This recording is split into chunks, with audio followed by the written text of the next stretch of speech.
Hermanos, el tema de hoy se llama Recuperando mi enfoque cristiano.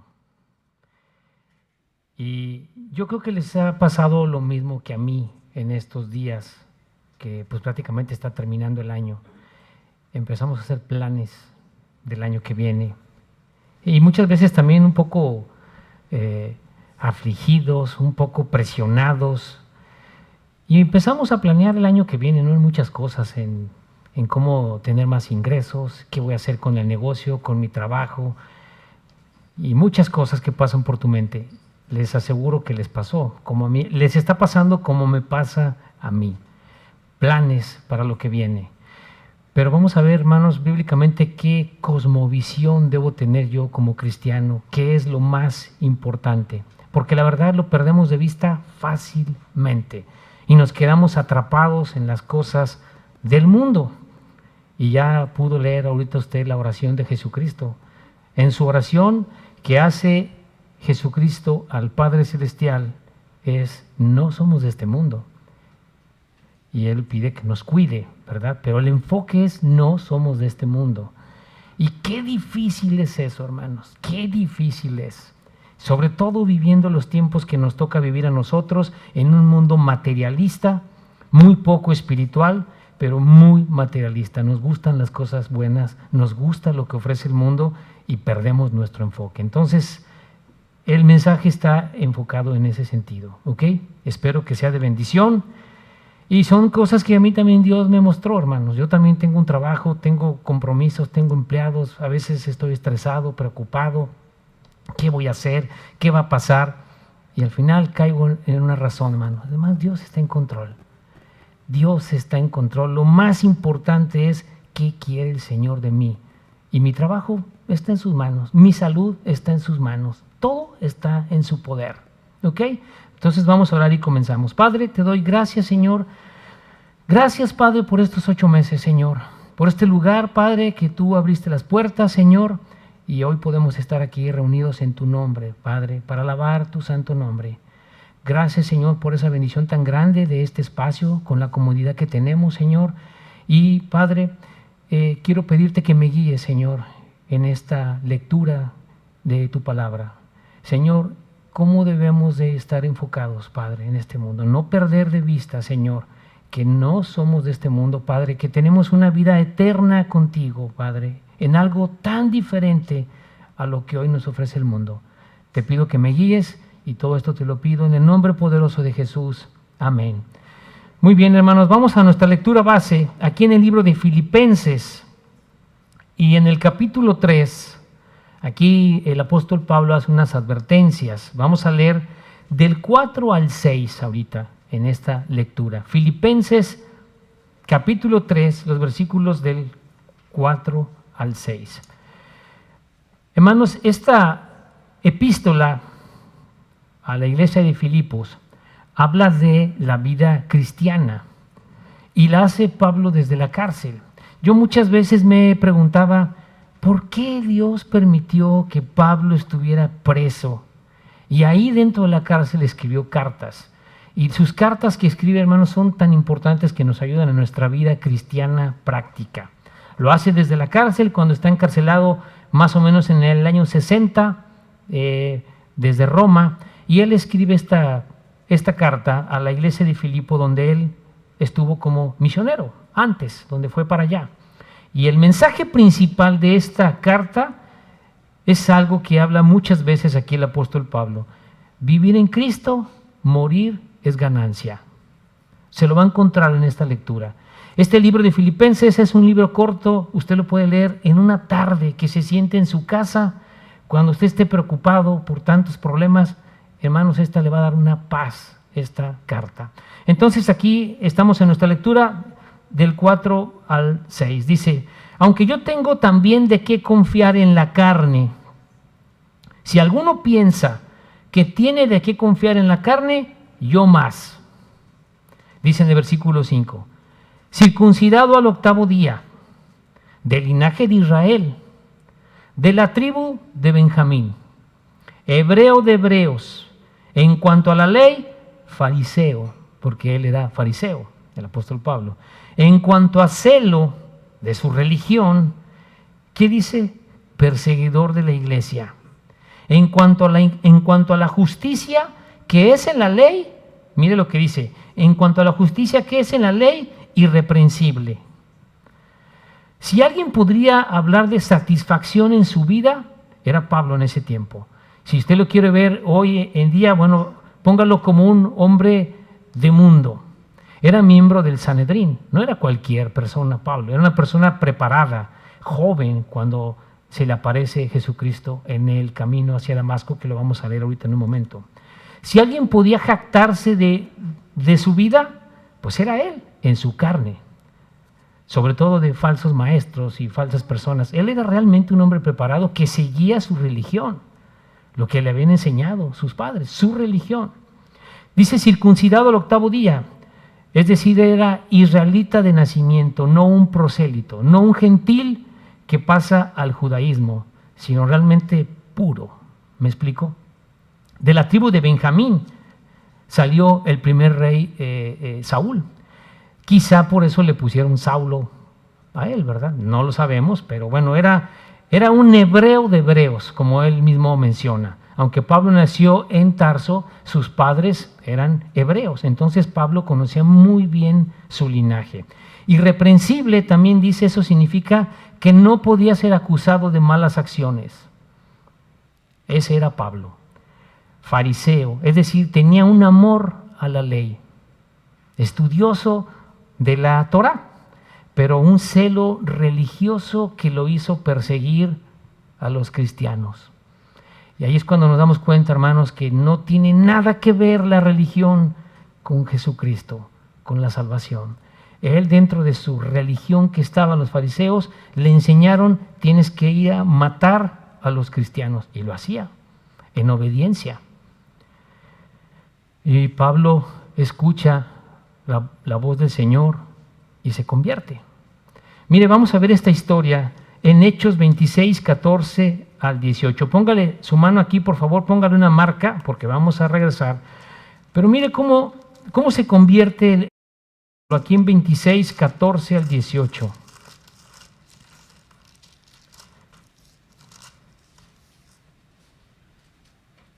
Es cuando Pablo está presentando su defensa ante Agripa.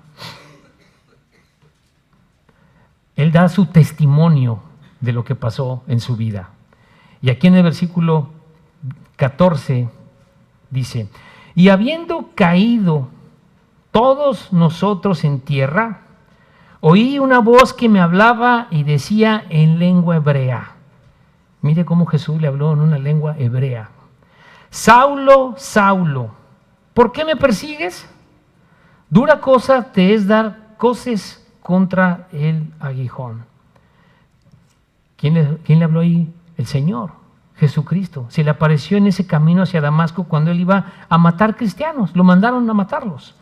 Recuerde que Pablo aparece por primera vez en el libro de Hechos en la muerte de Esteban.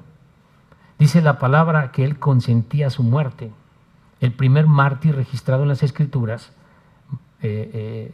Esteban, lo matan ahí delante de él. Y él, está bien, esto es correcto, porque eso le enseñaron, ¿verdad? En el versículo 15 dice, y entonces dije, ¿quién eres, Señor? Y el Señor dijo, yo soy Jesús, a quien tú persigues. Imagínese este evento, hermanos, cuando se le aparece en el camino, ¿verdad? Yo soy Jesús a quien tú persigues. Estás persiguiendo a cristianos, me estás persiguiendo a mí. En el 16 dice, pero levántate y ponte sobre tus pies, porque vas a trabajar, movilidad, porque para esto he aparecido a ti, para ponerte por ministro y testigo de las cosas que has visto y de aquellas en que me apareceré a ti. En las Escrituras podemos ver que Jesús se le aparece muchas veces con voz audible, le habla. Usted puede seguir leyendo esa historia. Librándote de tu pueblo y de los gentiles a quien ahora te envío. Sabemos que Pablo tuvo la comisión principal de ir hacia gentiles. En el 18 dice, para que abra sus ojos, para que se conviertan de las tinieblas a la luz y de la potestad de Satanás a Dios, para que reciban por la fe que es ¿en quién? En mí. Para que reciban por la fe que es en mí perdón de pecados y herencia entre los santificados. Mira, Pablo, no es tu religión, estás equivocado, estás errando, pero para eso te he hablado a ti, para que tú vayas y les hables, que salgan de las tinieblas y que se conviertan. ¿Cómo? ¿Cómo es la salvación? En mí, Pablo, y para eso te he llamado. Entonces Pablo, hermanos, escuchó y obedeció y cambió su vida radicalmente. ¿Puede ver lo que dice Pablo, un hombre exitoso que podría gloriarse en su propia carne? Ahora vamos a seguir leyendo en el versículo 7. Ya leímos la historia. Aquí en el versículo 7 y 8, aquí en Filipenses, ¿ya está usted ahí? Dice, pero ¿cuántas cosas eran para mí ganancia? ¿Cuáles cosas eran ganancia para él? Pues todo lo que está explicando, hermanos. Eran ganancia. Y dice, las he estimado como pérdida por amor de Cristo. Y ciertamente, aún estimo, o sea, dándole valor, aún estimo todas las cosas como pérdida por la excelencia del conocimiento de Cristo Jesús, mi Señor, por amor del cual lo he perdido todo. Mire las palabras que dice aquí Pablo. Por amor del cual lo he perdido todo y lo tengo por basura para ganar a Cristo, para acercarme a Él, para tener una comunión estrecha con Él. Pablo dice, todo lo de antes es basura. Bueno, pues es Pablo, pues, o sea, es un llamado especial. Hermanos, es algo para entender también nosotros. ¿Qué tengo yo en mi vida? ¿Qué he hecho que lo debo de dejar a un lado en mi vida y poner mi enfoque principal en Jesucristo? Cada uno de nosotros sabe, antes de convertirnos a Cristo, en qué andábamos, de qué nos estábamos jactando, cada uno de nosotros. Quizá de ser lo máximo como persona, influyente en los demás, hombre de éxito, de mundo. Piensa en todas esas cosas. Todo es basura. Pablo, camino a Damasco, se encontró con Cristo y decidió seguirle. Y cuando nosotros aprendemos más de Pablo, habla de un carácter que tenía Pablo. Al final Dios le llamó, Dios lo usó. Dios en su omnisciencia sabía la capacidad de Pablo y Dios lo usó. Así de simple, Él lo eligió. Entonces debo de considerar todas las cosas como pérdida. ¿Por qué aferrarme a mi vida? ¿Por qué aferrarme a cosas que puedo tener en este mundo, cosas que no he logrado, que quiero lograr, que quiero hacer y vivo frustrado con esas cosas? Todo lo debo tener por basura. Mis pensamientos deben estar alineados al Evangelio de Cristo. Y lo más importante es, soy salvo, tengo una vida eterna, no estoy en este mundo. Empiezo a voltear a ver a los lados y quiero las cosas de los demás. Yo quiero crecer, yo quiero desarrollarme. No es el enfoque. Cuando tú lees los evangelios, Jesucristo nunca les habló palabras como vas a ser de éxito, tú crees en mí, te voy a superar en muchas otras personas. Nunca dijo eso. Ir a ser discípulos. Ir a ser discípulos. En los evangelios al final eso es. Cuando Él resucita y se les aparece a los demás, ir a ser discípulos. Yo debo estar consciente que todo lo demás depende de Él. Entonces Pablo aquí entendió tres cosas importantes. Que la justificación no es con una religión. No es porque yo traigo la religión de mis padres y la voy a llevar muy bien y listo. Pero el mundo es lo que importa. No es así, ¿verdad? La justicia de Cristo. Cambió esa falsa paz, esa falsa estabilidad del mundo por la paz que le da Dios. Y también puede ver ejemplos como Moisés. Moisés, pues tenía un lugar de privilegio con el faraón. ¿Recuerda? Cuando lo pusieron en la canastita, lo toman y la que lo cuida es su madre. Y él estaba en el grupo selecto con Faraón. ¿Y qué pasó? Le ganó más su corazón de hebreo. ¿Ok? Él perdió la riqueza del mundo y ganó la gloria eterna en Cristo. Eso hizo Pablo. Pablo tenía todas las comodidades. ¿Y qué pasó? Le sufrió, hermanos. Si alguien le sufrió de los apóstoles, como puede ver usted aquí, fue Pablo. Hay un pasaje en las Escrituras donde precisamente Jesús manda que vayan con él, ¿verdad? Porque le va a recuperar su vista. Y no querían ir, le tenían miedo. Y Jesús dijo, él va a ver lo que va a costarle seguirme. Y le costó. Conocemos la historia de Pablo, todo el sufrimiento, lo dieron por muerto, pero todo por Cristo. ¿Ok? Entonces dice de la excelencia del conocimiento de Dios, que esto en hebreo significa una sobrepujante valía de conocimiento. Es decir, algo superior en cuanto a conocimiento. Por eso dice, y ciertamente aún estimo todas las cosas como pérdida por la excelencia del conocimiento de Cristo Jesús, mi Señor, por amor del cual lo he perdido todo y lo tengo por basura para ganar a Cristo. Entonces, ¿cuántas cosas tenemos en nuestra vida que debemos verlo así? No te preocupes. No te preocupes por lo que va a pasar en este 2025, si tu trabajo, problemas, deudas, primero al Señor, porque todo está en su control. Yo conozco hermanos, y lo voy a decir con todo respeto, que solo quieren a Dios en su vida para bendiciones. Solo quieren a Dios para que les dé cosas, les cuide, les proteja, les dé riqueza, pero no tienen a Dios para ver, Señor, ¿qué quieres de mí? Cuando nuestra relación madura con Dios es, Señor, ¿qué quieres de mí? Tengo trabajo, Señor, depende de ti. Tengo salud, Señor, depende de ti. ¿Qué quieres de mí, Señor? Recuerde algo, la voluntad de Dios, esa es para todos. Vivir en santidad, obedecer su palabra. Pero después de eso, entonces viene el plan de Dios en cada persona. ¿Qué quiere Dios de mí? Eso es lo que importa. Yo quiero un trabajo donde gane más y quiero hacer y deshacer. Eso no importa. Si estamos enfocados en eso porque nos pasa, me incluyo, estás totalmente equivocado. Antes de que nosotros tuviéramos la salvación, pues eso era normal. Tienes el deseo de superarte, de dejar un patrimonio para tus hijos.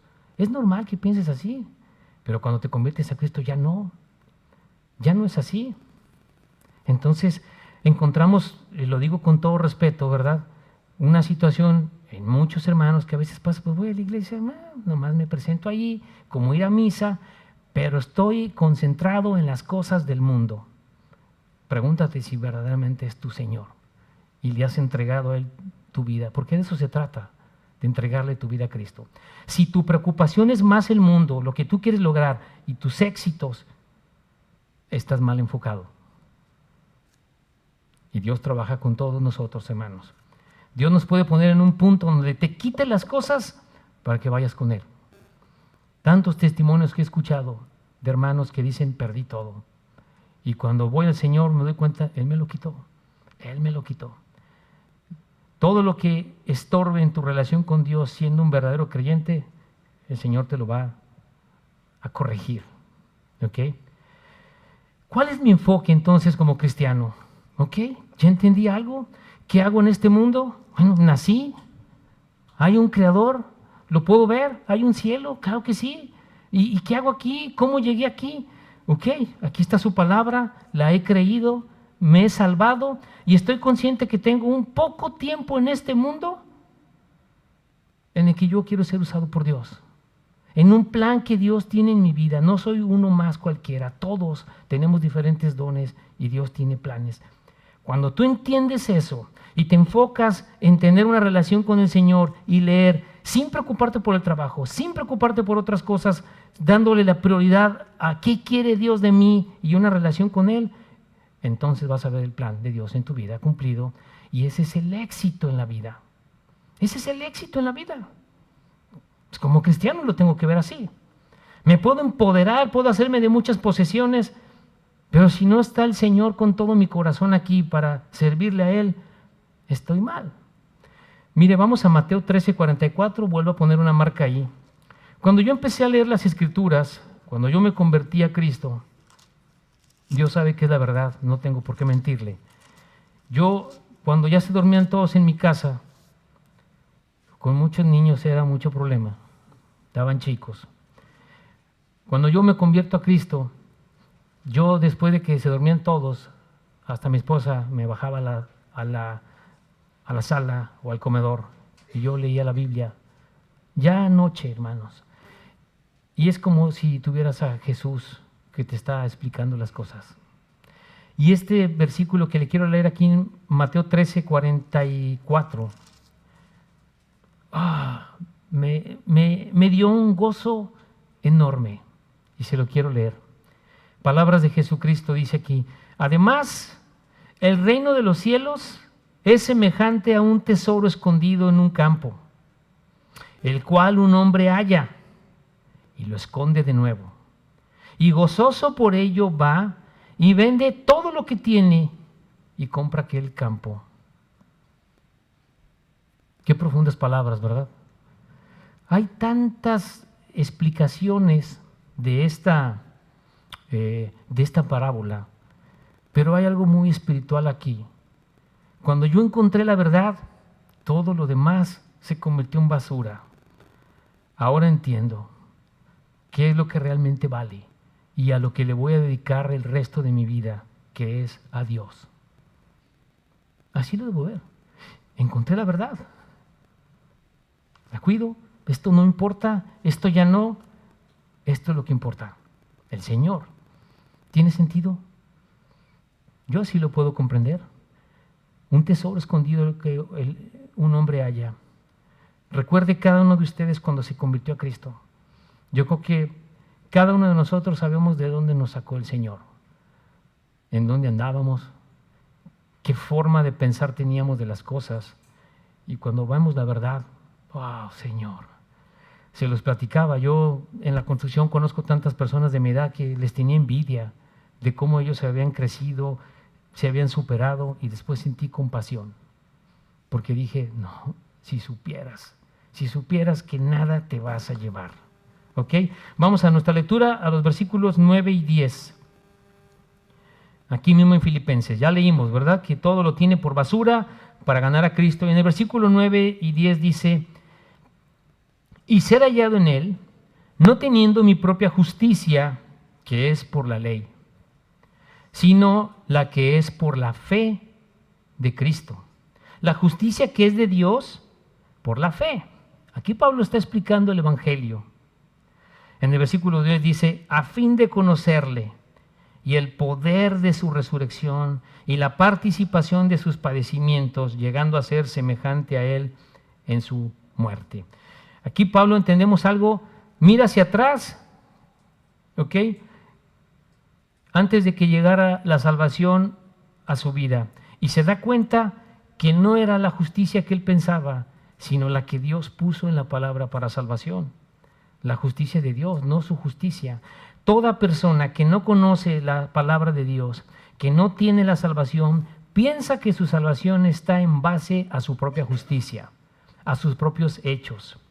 Busca justificarse con Dios con sus propias obras. Es algo natural del ser humano. No, yo tengo que ser bueno para que Dios me dé la salvación y salve mi alma en el cielo. Y entonces empiezas a querer meter tus obras, tus cosas.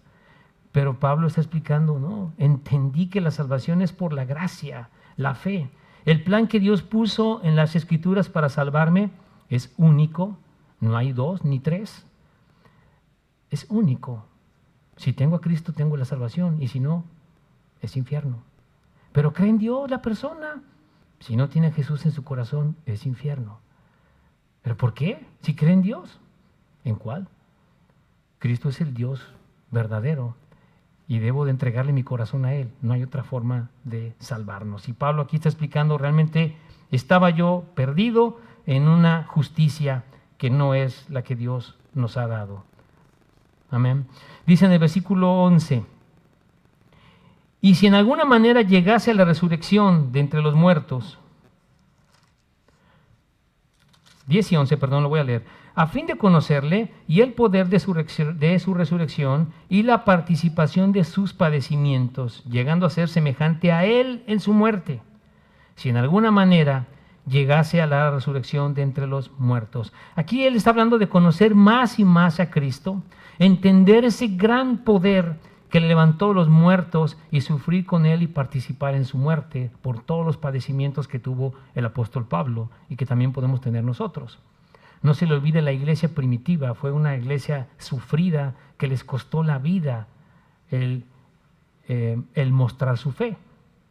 Aquí Pablo no está expresando dudas, porque dice, si de algún modo es más un intenso deseo que no valora el costo de la vida terrenal, y así es como debemos estar, hermanos, siempre. ¿Ok? Vamos aquí a Efesios, vuelve a poner aquí su mano, Efesios 1, 19 y 20. En el libro que tiene atrás, Efesios 1, 19 y 20.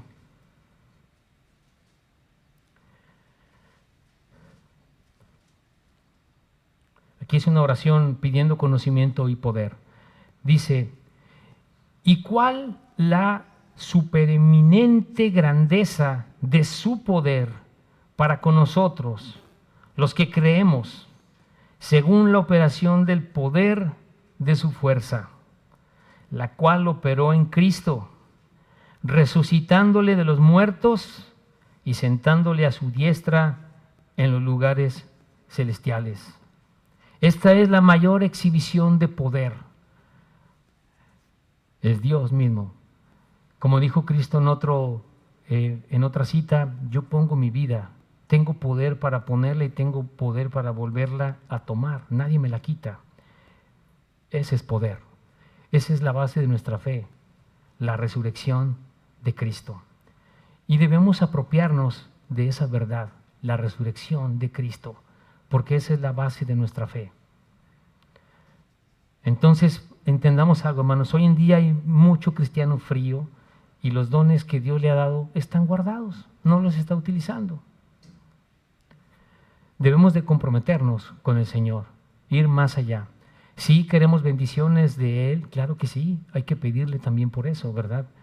Pero lo importante es entregarle mi vida completamente, completamente. Si mi entrega a Cristo es parcial porque hay algo más, pues hay problemas. No vas a tener realmente la felicidad, la plenitud que te da el tener esa comunión con Cristo. Mire, vamos a 1 de Pedro 4, del 7 al 13. Vamos a ver esta conducta que debemos tener. ¿Ya está usted ahí? Esta es una conducta cristiana que debemos de tener cuando sabemos en qué generación vivimos. Quizá la última, ¿verdad? Dice, mas el fin de todas las cosas se acerca. Mire, lo está diciendo Pedro cuando lo escribe. Sed pues sobrios, dos cosas. Sed pues sobrios y velad en oración. Y ante todo, tener entre vosotros ferviente amor, porque el amor cubrirá multitud de pecados. Hospedaos los unos a los otros sin murmuraciones. Cada uno, según el don que ha recibido, ministrelo a los otros, como buenos administradores de la multiforme gracia de Dios. En la iglesia nosotros nos congregamos para recibir alimento, para alabar a Dios con las alabanzas, pero también para ministrarnos unos a otros, para ayudarnos, para motivarnos, para exhortarnos. Es parte de lo que hacemos dentro de la iglesia. En el versículo 11 dice, si alguno habla, hable conforme a las palabras de Dios. Si alguno ministra, ministre conforme al poder de Dios, al poder que Dios da, para que en todo sea Dios glorificado por Jesucristo, a quien pertenecen la gloria y el imperio por los siglos de los siglos. Amén. Y mire el 12 y 13. Amados, no os sorprendáis del fuego de prueba que os ha sobrevenido, como si alguna cosa extraña os aconteciese, sino gozaos, por cuanto sois participantes de los padecimientos de Cristo, para que también en la revelación de su gloria os gocéis con gran alegría. A veces queda nublado nuestro entendimiento por pruebas, por situaciones que estás pasando. Dios está en control de ellas. ¿Dios las permite? Sí, hermano. O las provoca o las permite. Pero hay un mensaje que nos dice aquí, gozaos, gózate en esos padecimientos. Tienes una vida cortita, entrégate al Señor, hay tribulaciones, hay padecimientos, pero ¿qué dice? En la revelación de su gloria te vas a alegrar. Observemos esa promesa, hermanos, vamos a ver al Señor cara a cara. Entonces, ¿para qué estar preocupado por lo que viene en el año, por las cosas que necesito hacer, cosas que al final mejor lo pongo en manos del Señor y descanso? Cuando yo pongo en manos del Señor, la manera de yo tener paz es, Señor, traigo tantas cosas que me preocupan, que no sé qué voy a hacer con ellas, te las dejo y mejor quiero una comunión contigo diaria, aprender, que me muestres grandes cosas que cambien mi vida, que me den la paz. Eso es algo mejor para el 2025, ¿no? Entonces, vamos a nuestra lectura, aquí mismo otra vez, Filipenses, y vamos a leer los versículos del 12 al 15.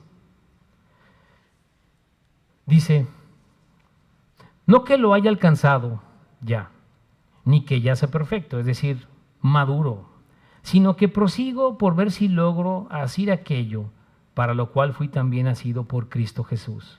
Hermanos, nos habla Pablo, hermanos, yo mismo no pretendo haberlo ya alcanzado, pero una cosa hago, olvidando ciertamente lo que queda atrás y extendiéndome a lo que está delante, prosigo a la meta, al premio del supremo llamamiento de Dios en Cristo Jesús.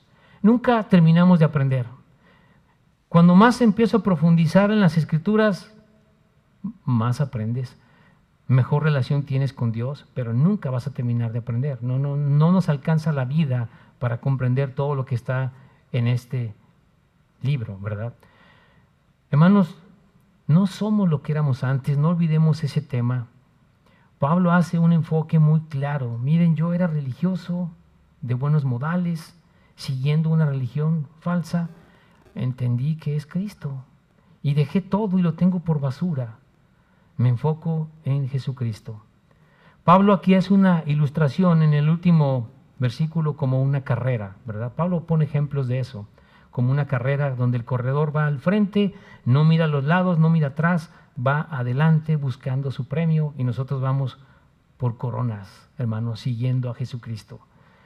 Cualquier cosa que te preocupe en este 2025, prioridad el Señor y pedirle sabiduría a Él, desde luego, para que te ayude. Hay cosas que tengo que resolver, situaciones, pero es más fácil si yo tengo la comunión con Dios y lo pongo en sus manos y oro y espero a que Él me muestre. Y mire, vamos a la última lectura aquí en Juan 17. Ya con todo este enfoque, esta preciosa oración, que es la oración intercesora de Cristo como nuestro sumo sacerdote. Aquí en Juan 17, vamos a leer del 9 al 26 y disfrutemos esta lectura. Como dijo nuestro hermano Salvador, qué bonitas palabras. Eso es lo que Jesucristo le pide al Padre por nosotros. ¿Ya está usted ahí? Dice, yo ruego por ellos, no ruego por el mundo, sino por los que me diste, porque son tuyos, porque tuyos son. Recuerde que Jesús dijo, ¿verdad? Mi reino no es de este mundo. Si mi reino fuera de este mundo, vendrían los míos a salvarme. Y después habla del príncipe de este mundo, que es Satanás. El 10 dice, y todo lo mío es tuyo, y lo tuyo mío, y he sido glorificado en ellos. Este versículo 10 me habla de la igualdad de Cristo con Dios, el Hijo con el Padre.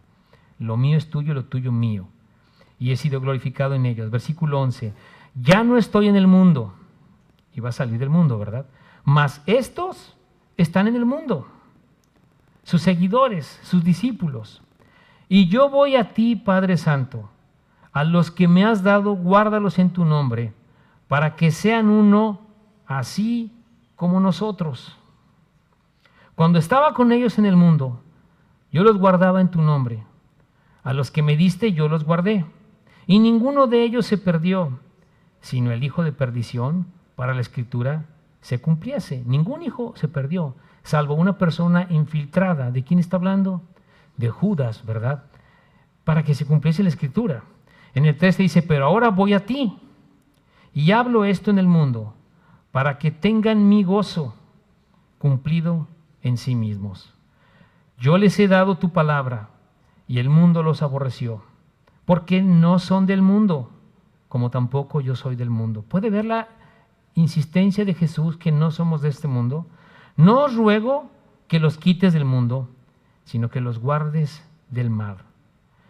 No son del mundo, como tampoco yo soy del mundo.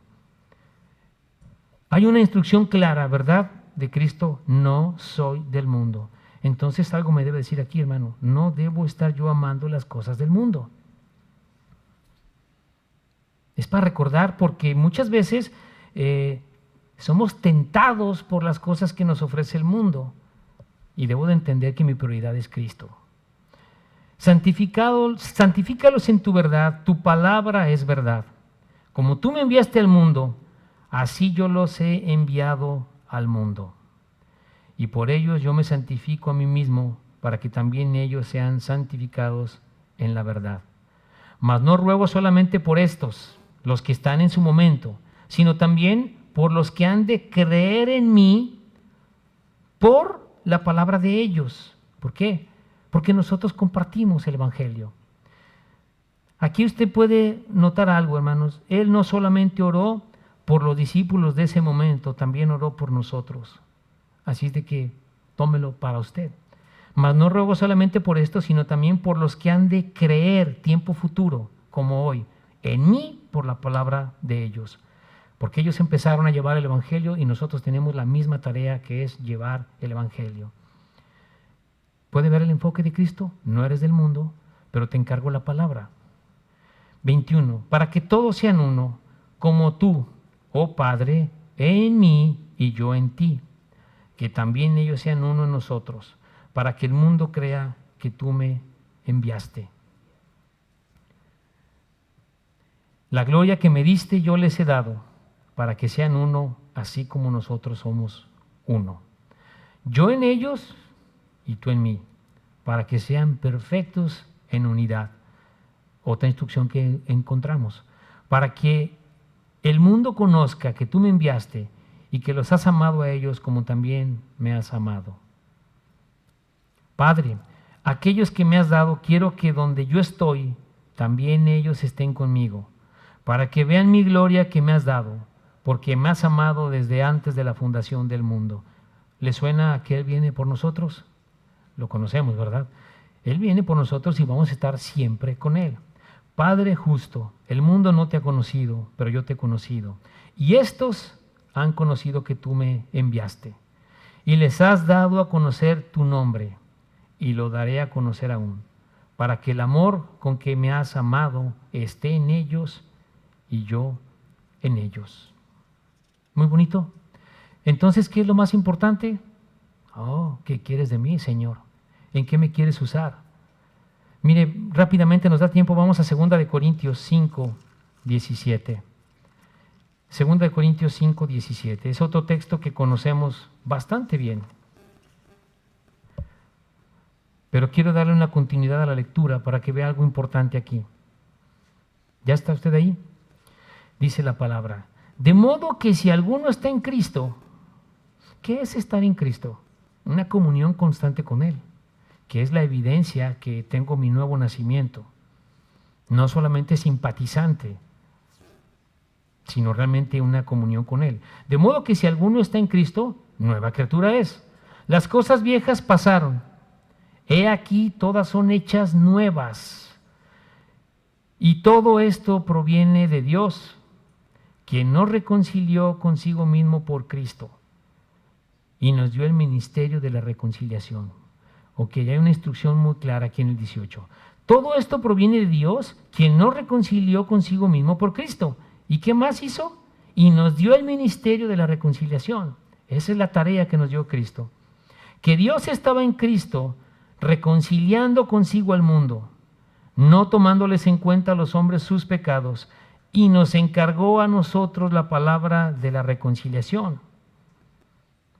Así que somos embajadores en nombre de Cristo. Mire estas palabras: como si Dios rogase por medio de nosotros. Os rogamos en nombre de Cristo, reconciliaos con Dios. Al que no conoció pecado, por nosotros lo hizo pecado, para que nosotros fuésemos hechos justicia de Dios en él. Qué bonito, ¿no? ¿Cuál es la principal instrucción? Ganar más a Cristo, llevar el Evangelio. Los dones que Dios me ha dado, usarlos para su honra y gloria. Y mi trabajo depende de Él. No me voy a preocupar tanto. Claro que tengo que ser responsable, ¿verdad? No digo que te sientes en un sillón y, no, hoy tengo trabajo, pues no voy a buscar, no, que llegues solo. No, haz tu parte, pero en primer lugar, Dios. Así debo pensar. Cuesta trabajo, pero es la forma correcta. Conclusiones, entonces, para terminar. Entonces, hay que ver las prioridades para este 2025. Lo que les dije en un principio que me pasa a mí, un cambio. Me voy a enfocar en el Señor, tengo la salvación, no soy de este mundo, quiero crecer en santidad, quiero restaurar mi vida realmente en cosas que necesitan pasar en mi persona y que solamente Dios lo puede hacer. Recuerda algo, ¿verdad? Primero, el reino de Dios y su justicia, dice Mateo 6:33. ¿Qué significa eso? Primero, la voluntad de Dios en mi vida. ¿Qué es la voluntad de Dios? Vivir santidad. Esa es la voluntad de Dios. ¿Qué debo de hacer? Ok, vivir santidad. Ok, ¿y qué es eso? Obediencia a la palabra. Ok, ¿y luego qué sigue? El plan de Dios. Preocupaciones, todo lo que tú puedas pensar que te estresa en este año, prioridad, mi relación con Dios, mi santidad. Yo tengo un negocio, me preocupan las cosas que vienen, pero al final dije, Señor, todo está en tus manos. Todo está en tus manos. ¿Ok? Soy salvo. Gracias por tu gracia, Señor, conmigo, pero hay un propósito en mí. No puedo tener mi mente ocupada en problemas, porque no somos de este mundo. ¿Ok? Si algo está así, entonces significa que estamos mal enfocados. Amén. Mejores planes para el 2025, ¿no? ¿Verdad? Cambian las cosas ahí. Muy bien, pues vamos a orar. ¿Te gustaría saber si tienes un lugar seguro en los cielos? Yo quiero decirte que en la Biblia Dios nos dice que Él quiere que sepamos cómo tener un lugar seguro en el cielo cuando morimos.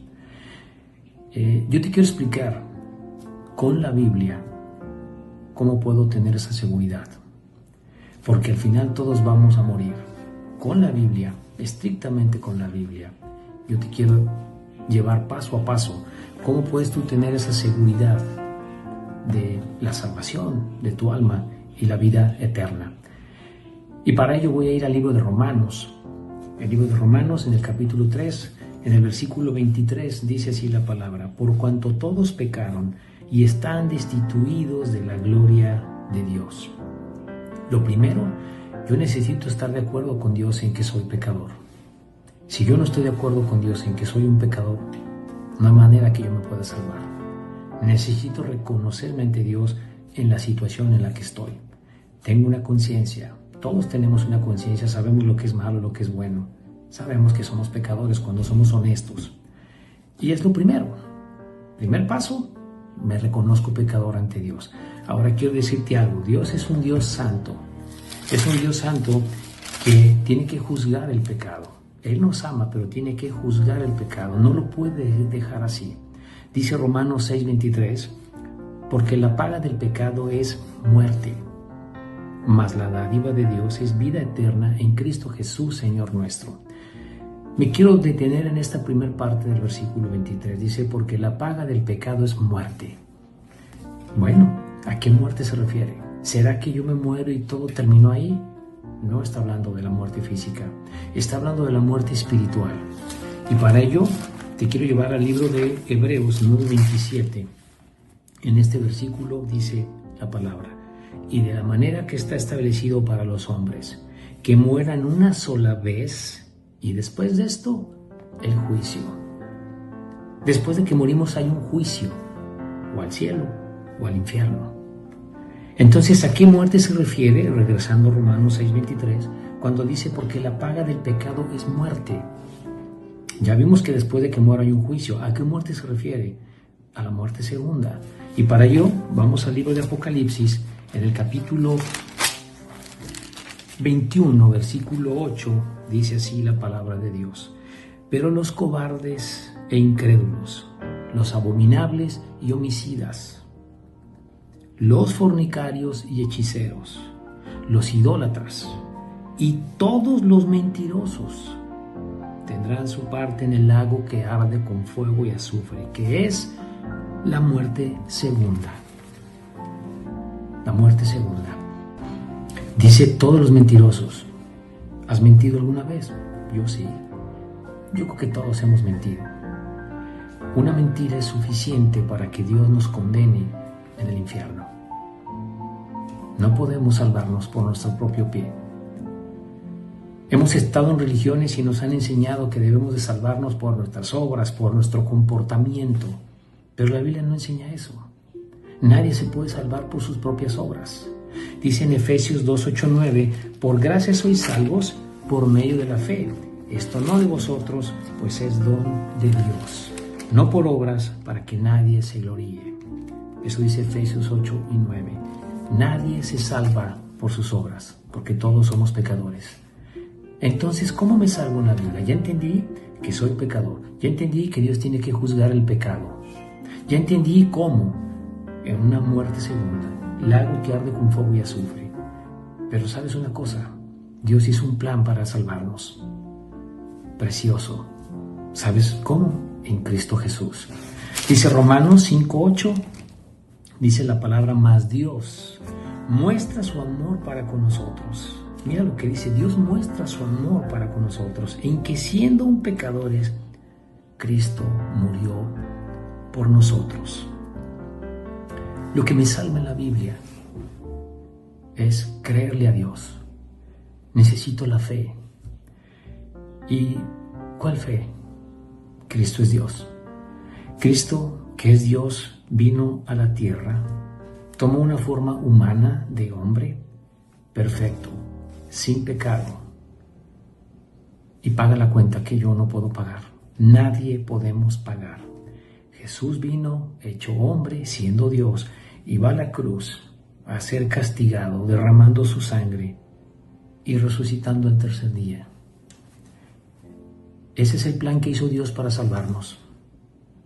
Es la manera que tengo de reconciliarme con Dios, aceptando el regalo que Dios puso, que Cristo vino a la tierra siendo Dios y sin cometer ningún pecado, es castigado, muere y resucita.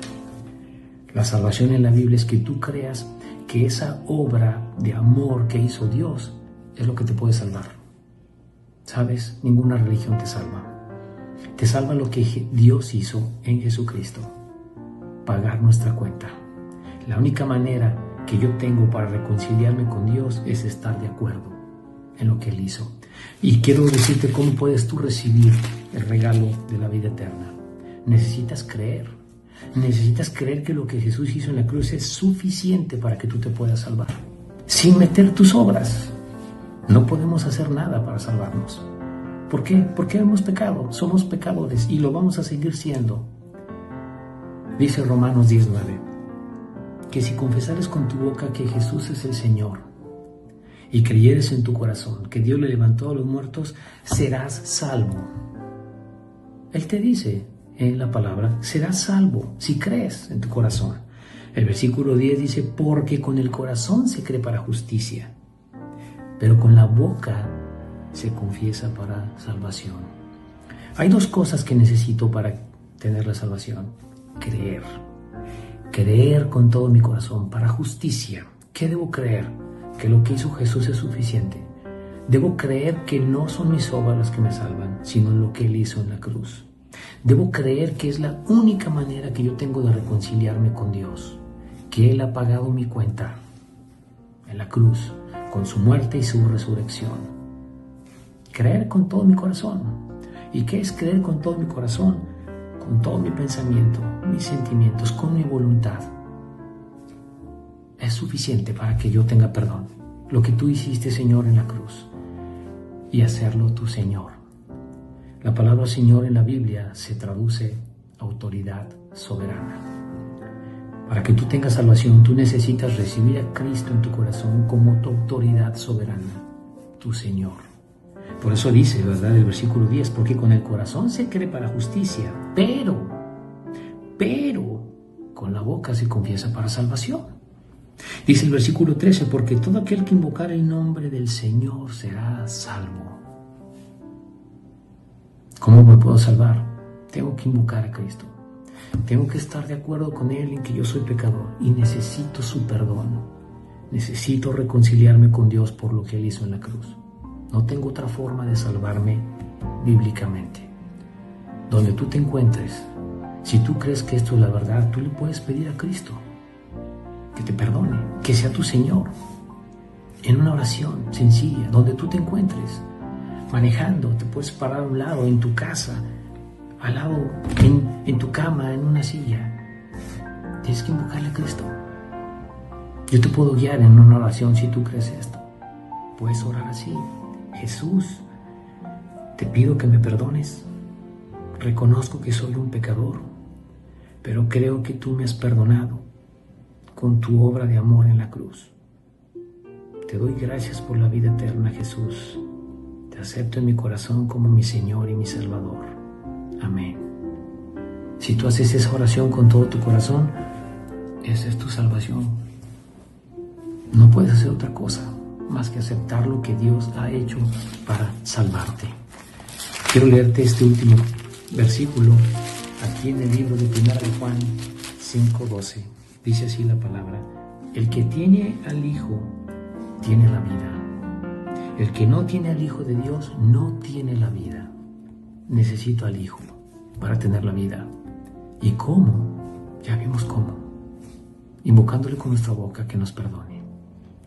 Espero de todo corazón que tú ores y le pidas a Cristo que sea tu Señor. Gracias.